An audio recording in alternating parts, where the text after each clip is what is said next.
welcome to episode 3. So today we're gonna try and get everything for the engine disconnected and get this joker pulled out. I just picked up an engine hoist and an engine stand from everyone's favorite, Harbor Freight. I've got a dinner date later this evening. It's noon right now, so we'll see if in a couple of hours we can get everything disconnected and get this joker pulled out of there. Get it pulled out of there. Might not happen today, might have to postpone till tomorrow in case it rains, but we're gonna get as much as we can done today, and then tomorrow we'll start cleaning this engine bay out, hopefully, if we can get this thing done. So, enough of that. Let's put these jokers together.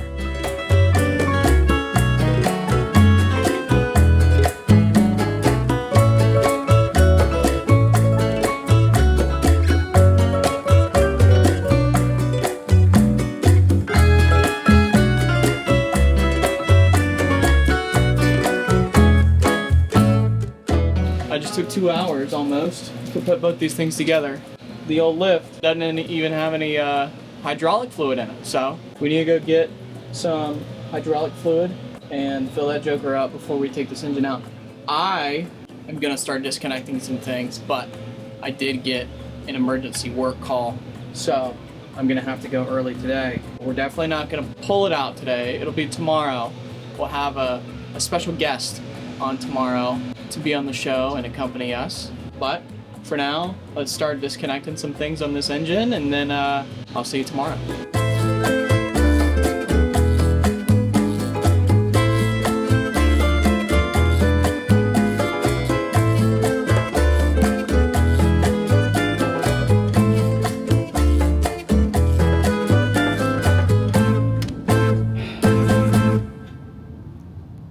Can you see me? So, I have 3 minutes left on my timer before I have to leave. I have 2 bolts left on my headers to get out before those are disconnected. And then I think the last thing that I have to disconnect from the engine is the transmission bolts and the engine mount bolts, I think. We'll find out when we start yanking on it. So I'm gonna take a pause now, be done for today because I have things I have to do. But we will be back tomorrow in the same video with a special guest, and then we're gonna yank this motor out. So let's get her done. And just like that, it's tomorrow. And my special guest is here to tell you a few stories while I get the rest of these bolts out.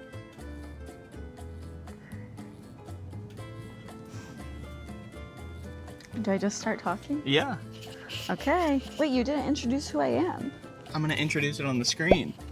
Oh, okay. I don't know how to intro it. Just start talking. I'm feeling stage fright. It's the first crispy day in Florida, which means it's 72 degrees. I'm under a quilt not because it's cold, but because the mosquitoes are eating me alive out here. I thought it would be fun. I know Hank introduced his cars a couple episodes ago. I think it was episode 1. I thought it would be fun if I tell you about all of Hank's cars that he's had since we've been together, and my thoughts on them, if I loved them, if I hated them, if he told me about them before he bought them, and we'll just give a little bit of commentary there. But when we first started dating, we met April of 2022, started hanging out probably like May or June. At the time, he had a 2016 Subaru Forester. It was very cute, loved it. Overall, great car, nothing really wrong with it. It was his only normal car that he's had since we've been together. He also had the truck. It was really fun when we started dating because before he would pick me up, he would always let me pick what I wanted to drive in. So some days it was the truck, some days it was the Subaru. Really depended on the outfit and the mood and if I wanted to jump into the truck or just get in and out of a normal car.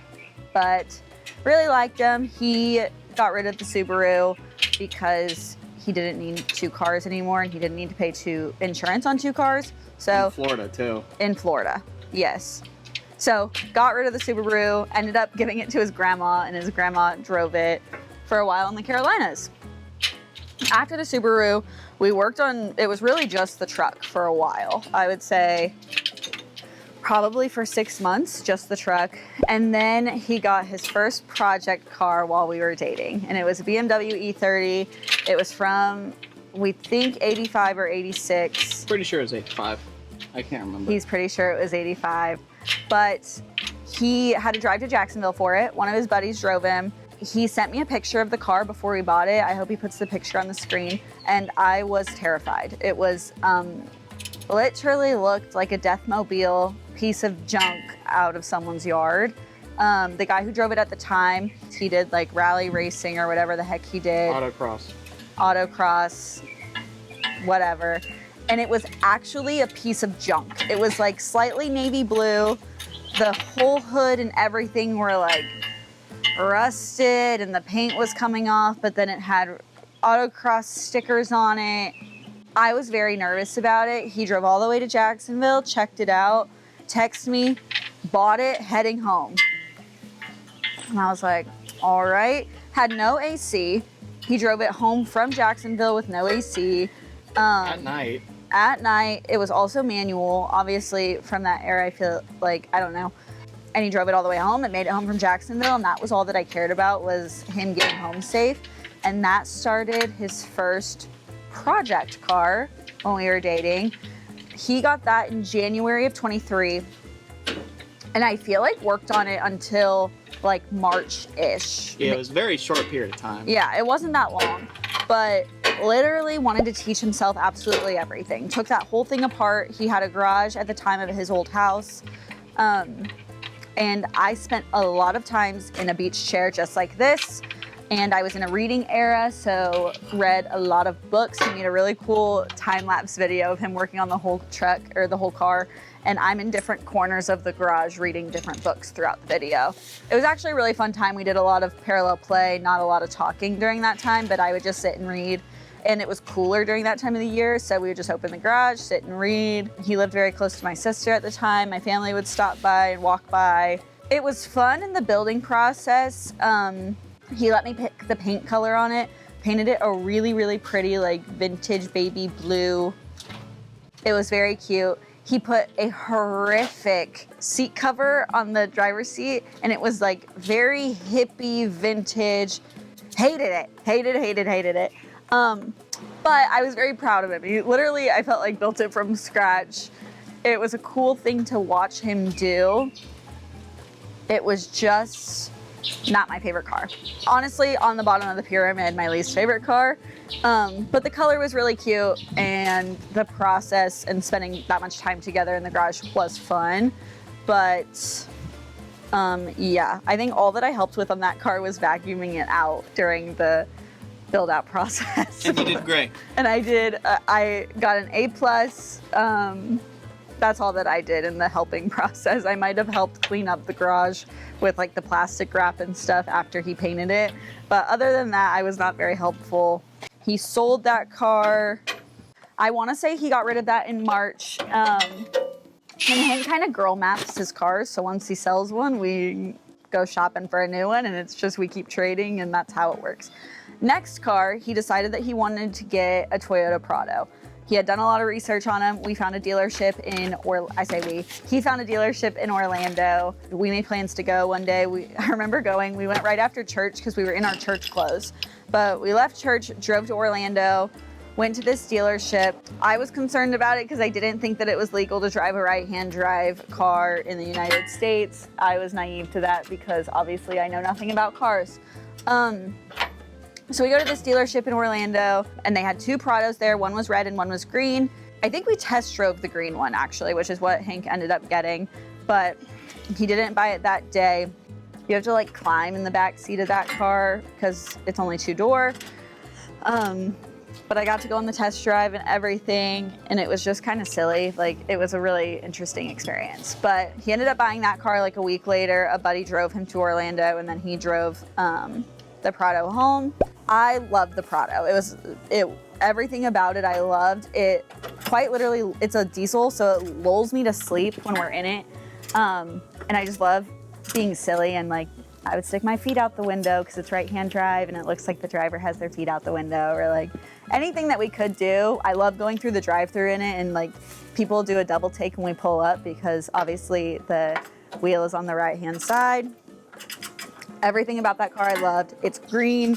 It feels very much like Hank. At the Enclave, we could off-road, and it was just so fun. And we went with one of my girlfriends once and played like the Tarzan soundtrack while we went through, and it's just like silly. I love the Prado so much. Sadly, the Prado, to ensure where Hank used to live at his apartment complex, it was like overnight it went from like $80 to insure to like $380 to insure. He never got a text or like a warning that it was going to go up. He literally just woke up one day and it was so insanely expensive, and the Prado went back to the farm in North Carolina. I was really sad to get rid of the Prado, and obviously it wasn't mine, but I just loved the Prado so much. And it was really nice to like go back and forth between the Prado and the truck. I felt like they were both so practical. So Prado was honestly probably top of my pyramid. The truck doesn't count in my pyramid because I just love it so much, but the Prado's at the top. Then Hank got a 92 Volvo, and it was red. And I actually really liked this car. It was very comfortable, very practical. The AC kind of worked. The AC worked occasionally. I would say that was the only thing that I was like not loving. I also don't love in his cars sitting like super low to the ground. I really like having to get up in a car more than sitting in like a small low to the ground car. So if I'm being picky, the AC not working was a little bit rough, but it was, it might have been peak summer actually. It was. Okay, It was like July or August. It was quite hot. I liked the Volvo. It was very quiet compared to all of his other cars that he's had. And I think it was the first quiet car actually since we've been together, other than it was very smooth too. The Subaru doesn't really count because that was like his college car. A normal car. Or no, you bought that here in Tampa. Anyways, that was like a regular car to him. So I feel like that doesn't really count. But anyways, Volvo was very smooth, very quiet, just very practical. Honestly, AC was my only real complaint of that. But I don't know. It was a very normal car for Hank. Everybody loved it too.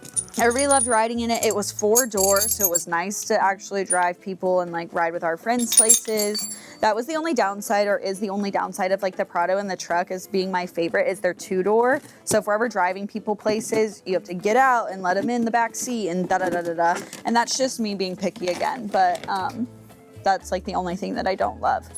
I can't remember if I went out of town or if I was just at work one day, but Hank had texted me in the middle of the day one day, and he traded the Volvo for a Mustang. A Fox body Mustang. And it was like a 1994 Fox body, whatever. And to be 100% honest, I was devastated. First of all, so irritated. We weren't engaged at the time, so I had no right to like say yes or no to buy things, but so irritated that I didn't know that was happening. And I also loved the Volvo so much, and it was so reliable. And then I got home and he just had like a little Mustang. I remember being so irritated about it. Also, the Mustang, bottom of the pyramid right after the freaking E30. The only thing that was cool about it was that it was a convertible. Again, I don't think the AC worked in that either. It didn't have AC. Oh, even better. No AC. Yeah, hated the Mustang. It was red. The convertible was cool for all of like 3 days. I think we drove down Bayshore once in it with the top off, and I was like, this is so fun. And then I was like, over it. Yeah. But didn't love the Mustang. The Mustang took a big fat poop. I blew the diff out. Very 20 minutes after I left the DMV. Somebody had to tow him. I had to get flat towed. From the side of the road back to, he was close, like what were you, like 2 miles out from the Enclave? No, I was half a mile from the Enclave. Half a mile from work. So someone had to come from work and flat tow him a half a mile back to the Enclave. I was so mad too because I had waited in that DMV for probably 2 hours. It was a time, but he texted me and he was like, and then 2 hurricanes came back to back right after it. So I just had to sit at the Enclave for a month and a half. It sat at the Enclave for a long time. But he texted me and he was like, blew the diff in the Mustang, da da da da. And me being so loving and caring, I was like, I told you this was a bad decision. We should have never got this car. Can't believe you sold the Volvo. Anywho, honestly, I think I was just irritated from the get-go about the Mustang because the Volvo was such a good, reliable car. And then the Mustang immediately took a crap. So he fixed up the Mustang. No, I sold it. Did you fix it before you sold it? I went and bought a diff. Yeah. And then decided I didn't even want to worry about it and sold it with the diff broken. Yeah, broken. Oh. And some guy, I mean, it had a blueprint engine in it, which is just, it was a nice-ish crate built engine. So the guy basically just came and bought it and said, no questions, I'll take it. Oh. So. Okay. Anyway, Convenient. For that, then he bought the Mercedes. And that was most recent car, 94 Mercedes. It was white. Really good car, honestly. Yeah. Pretty. It took us back and forth to South Carolina. It took me back and forth twice. Yep, took me to Charleston, home from Charleston. Pretty comfortable for a road trip, truthfully. Pretty low to the ground. Again, that was the only thing that I didn't like about it. AC worked. He put his CarPlay in it. All around, like, decent car. Oh, only he had it during the summer, so the only other ailment I had with it or thing that I didn't like about it was the seats were leather. So during the summer when you're wearing shorts or anything like a short dress or something, my thighs stuck to the seats literally so bad. But it does that with any car with leather seats. I just don't think Hank ever has cars with leather seats. Usually they're fabric. We drove the Mercedes for a while. I feel like you kept that like the longest out of every car, like almost 6 months. I got that in what, January? Yeah. This year? Yeah. And then I just sold it a couple months ago. Yeah. I mean, that's what's funding the swap, so. Yeah. Loved the Mercedes, had that for like probably the longest time. It was very, very reliable. And if you had to fix anything on it, it was pretty cheap to fix. Great car. I mean, that's the whole reason that I'm doing this engine is because I fell in love with that era of Mercedes and they're reliable. Yes. Loved the Mercedes. Oh, I forgot to mention when the truck took a crap, but you already mentioned the truck. I mean, tell your version. Took a crap. Well, you told me not to drive it in North Carolina. I was just gonna say my version's not so nice, but I told Hank goes home every Christmas, and last year he wanted to drive opposed to flying. So he drove the truck to North Carolina, about a 12-hour drive. I told him I thought, hey, that's a bad idea. I don't think that the truck can make it there and back. And he was like, no, the truck's fine. Got to North Carolina, was like, the truck's fine, don't even worry about it. Drove home. Truck was not fine on the way home. Obviously, really, really sad times. But it just needs a heart transplant and then we'll be fine. But yeah, so I was sad when the truck blew up just because it was like honestly very practical and I know he showed everybody. It has such good memories. I have a whole album in my phone literally titled People I Love Signing Hank's Truck. And it's just everybody I love that signed the headliner. My best friend from growing up, she lives in Virginia. She has signed it. All of my past roommates have signed it. My little brother has signed it. It's just really sweet. We love the truck. We love driving people in the truck. It's honestly really cool. Hank went with me to buy my current car, and I was really nervous to go to the dealership just because I was worried I was gonna get swindled, Hank pulled up in the truck and we're at the Ford dealership and everybody was like, hey man, is that your truck? What era is it? What year? And I feel like it gave us a little bit of buying power because they weren't gonna pull a fast one. So, I don't know, love the truck. Anyways, got rid of the Mercedes, ended up getting the Prado back from the farm. So right now we're sitting with the Prado as the daily driver while the truck is under heart transplant. The Prado will likely stay daily driver for the time being, even post heart transplant, I feel. When we're married, you'll get it. Yes, when we get married, I likely feel like we're not gonna be like, my car, his car. I feel like it's just gonna be like, take whatever you want. What car are you taking today? I drive a 2025 Ford Bronco Sport. Really love the Prado and the Bronco next to each other because I feel like they're similar size. Whoa, I didn't realize that was like open right there. I was like, what the heck are you doing? What the helly? But yes, those are, on the bottom is the E30. No, I don't know. The Mustang and the E30 are pretty neck and neck. I guess better memories for the E30. So on the bottom we have the Mustang, then we have the E30. Volvo and Mercedes are neck and neck. Prado truck are my favorite. The Subaru really just, I feel like it doesn't count. He did pick me up for our first date in the Subaru, so that is special. But yeah, that's all we got. I've had 2 cars since we've been dating. Hank's had, what, 7? We've been together 4 years, and we get married in April. But the truck will be our getaway car for the wedding. I'm very, very excited about it. Hopefully, if all goes well, that will be the ending clip of this truck series, and then we'll just make more videos with it, I'm sure. I knew nothing about cars before I started dating Hank. I grew up I have a football dad, not really a car dad.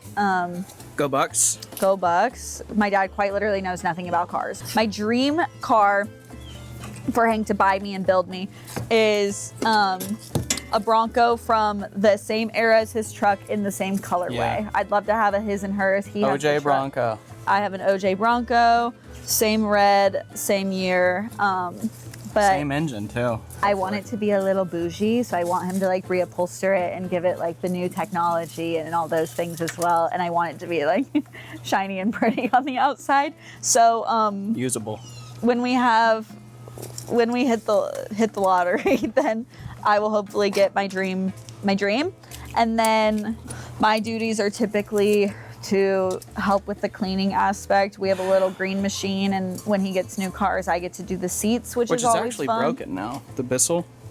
Oh, that's so maybe Bissell can send us a new one. If not, we'll put it on the wedding registry. Hank wants to put car parts on our wedding registry. That's just not happening. Hey, let the people decide. Let the people weigh in. Should I put car parts in the wedding registry? It wasn't car parts, it was tools. Okay, well, we're not putting tools on the wedding registry. Okay, well, we can talk about it. It's tough being a car guy wag, but he fixes everything for me. I used to drive a 2014 Hyundai Elantra that I literally got when I was 15 years old, took my driver's test in it, learned how to drive in it, and it died. Honestly, this time last year, the transmission was shot, but that's why we ended up getting my Bronco Sport. But anytime anything was wrong with my old car, Hank would fix it. Anytime any of our friends have something wrong with their cars, they call Hank. Hank will fix it. Just saves me a lot of headaches just having Hank able to fix those things. So, but yeah, I'll be really excited when the truck is up and running. Very excited to see it on our wedding day. I think it'll be really special just that we get to drive away in it. I think this truck will be with us forever. I really don't foresee us getting rid of it. Anything else you want me to share with the crowd? No. Okay. I think we're ready to pull this thing. Oh, God. Maybe. Who's going to help you with that? I have a hoist. Oh! I can do it on my own. Oh, thank God. Yeah. I was worried I was going to have to assist. And I'm wearing a clean sweater. Oh, also, hey! You got car grease on my sweater. Well, it does have my name on it, so. There's grease! What do you want me to do about it? You can clean it. It'll wash out. Anyways, this is my sweater. It's in the hydrangea color. Hank thinks it's tan. I think it's a very, very, very pale yellow. This is what color I wanted him to paint. The E30. The E30. Because what website was that you bought the paint off of? I don't remember. That website had a really cool paint color, and it was literally called Butter, and that was before butter yellow was like the trend. The trendy new thing. But I wanted him to paint it butter yellow. He ended up going with baby blue, which we really liked, and it fit that car a little better than I think yellow would have. But next time he buys a fun car, I either want him to do, I either want him to do the butter yellow, or there's a really pretty lilac color on that as well. But that's all. That's all. Thanks for letting me crash the video in my quilt and you didn't get bit by bugs. And I didn't get bit by bugs. So, did you show my coffee? Here, I'll zoom in. I'll zoom into the coffee. This is all that I bring to the table. Yes. But stickers, hoodies, other merch. HanksCarsandCoffee.com. That's all. Love ya. Thanks, Miranda. Now we get to pull this engine. Okay. Was hoping I wouldn't have to take the bumper off, but here we are. slight setback, minor setback. My headers can't clear it, so I'm taking the headers off, and then we're gonna try again. So, add that to the dumb things list, and somebody go back in time and tell me in college that long tube headers were a dumb idea.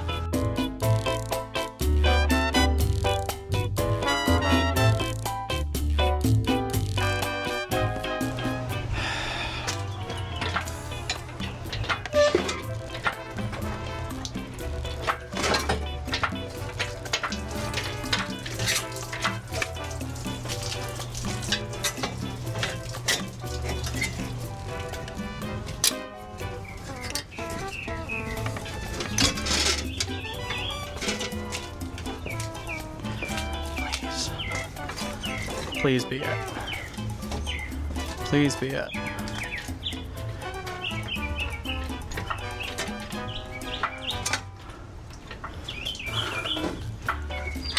Come on.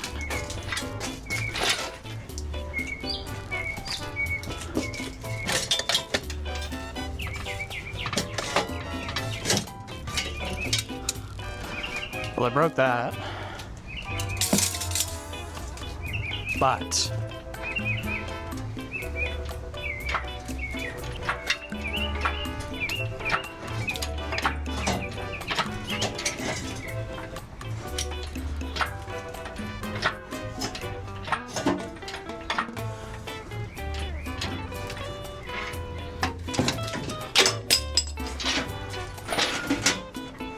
forgot to disconnect the alternator.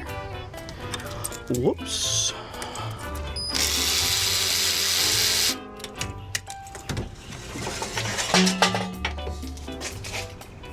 We got it.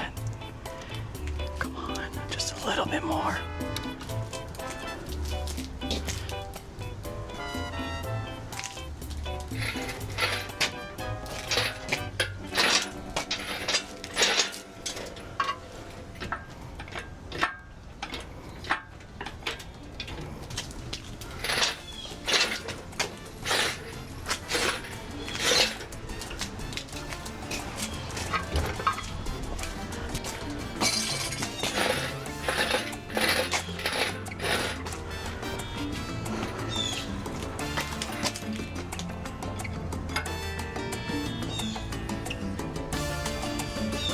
Now that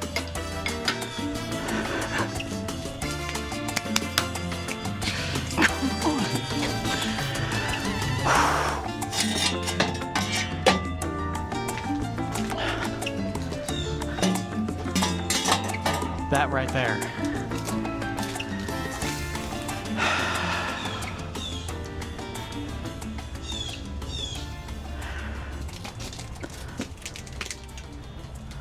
I'm just glad I was able to do it. Never done it before. Now I have. So now that it's out, good job, Hank. I definitely need to put some support under the transmission. I'm gonna get this sucker on the engine stand, pressure wash all this down, and honestly, I think we'll be done for the day. The engine's getting shipped, I think today.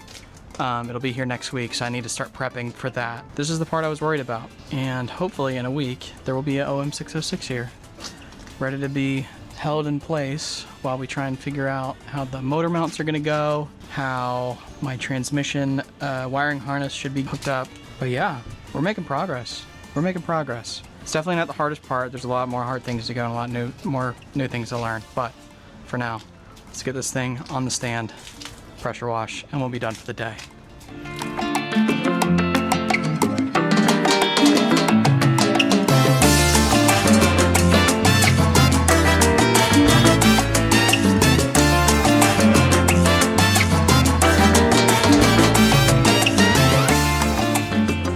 This is shaping up to be a long video, but can you see me?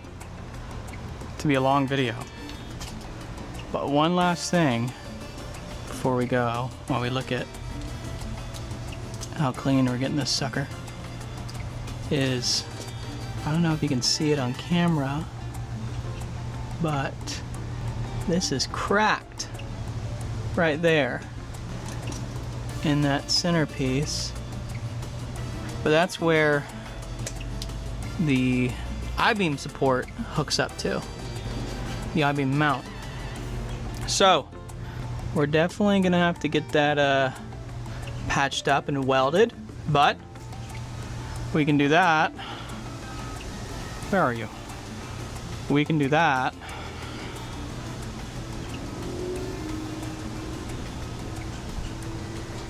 We can do that when we make the motor mounts, because we are gonna have a welder out here, one of my buddies, to guide us through. So I'll get a plate of steel, drill some holes in it, and then hopefully we can just weld it to that thing and make it work. But for now, that was episode 3. The GoPro just died. So that's episode 3. Thanks for tuning in. I know this is a long episode, sorry for that. But next time, we're gonna be tearing this engine down, and then I don't know what else. But see you then.